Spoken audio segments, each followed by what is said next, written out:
Сәлеметсіздер ме? Менің атым Анара Нұраханқызы, шетелдегі қазақтар каналымызға қош келдіңіз. Канадаға әзір кіруге бола ма, шекара ашық па, қандай талаптар бар дейтін сұрақтарыңыз бар болатын болса, бүгінгі видеода осыған қатысты сұрақтың жауаптарын тауып алатын боласыз. Сонымен, бірінші, әзіргі жағдайда кім Канадаға кіруге болады? 9 айдың 7-сінен бастап әрқандай адам вакцин қойылған, толық вакцин қойылған адамдардың бәрі Канадаға кіруіне болады. Бұл жердегі толық вакцин қойылған деген сөз, бірінші сіз Канадаға кірердің алдында ковидқа қатысты сізді тексеруден өткізіп алуыңыз керек. 72 сағаттың ішінде барып өз мемлекеттің ішінде барып тексертіп, оның нәтижесін телефоныңыз арқылы, компьютер арқылы ArriveCan дейтін бір әп бар, соның ішіне арқылы тапсырып беруіңіз керек. Бірінші, сізде әзір ковид жоқ, негатив дейтін соның дәлелін тапсыруыңыз керек. Екінші, have received the full series of an accepted COVID-19 vaccine.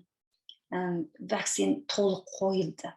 Бұл жерде әрқандай вакцин емес, Канада әзір танитын вакцин түрдері, 1, 2, 3, 4 түрі бар бұл жерде. Мен енді оқымадым, сондықтан сіз өзіңіз қарап, докторға беріп көрсетсеңіз, содан көріп сізге тексеріп бере алады. Сондықтан бұл 4 түрдегі вакцинді қабылдайды. Вакцин толық қойылды дейтіннің соны дәлелін беруіңіз керек. Бұдан сырт,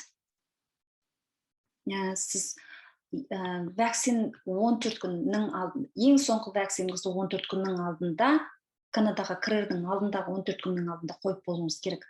Мысалы, 7 айдың 1 күні ең соңғы вакциніңізді қойылған болса, 14 күн тосуыңыз керек. Одан кейін барып, 14 күнге 1 күн қосылғанда 15-ші шила болады. Сонда 16-шы күні сіз кіруіңізге болады деп есептейді. Ең соңғы вакцин қойылғаннан кейін 14 күн тосып, одан кейін кіруіңізге болады. Ал вакцин қойылғанның документіңізді, одан кейін сізде ешқандай жағдай болмады деген, ковидқа қатысты ешқандай жағдай жоқ дегеніңізді ArriveCan-ның ішіне тапсырасыз.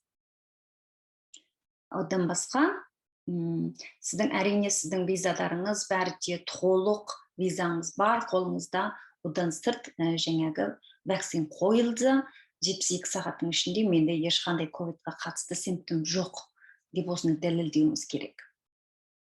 Сонымен, бүгінгі видеомыз қысқа осы жерге шейін. Сұрақтарыңыз бар болса комментарийға жазыңыз. Бұдан сырт видеоларымызға лайк басыңыз, елдерге тарқата жүріңіз.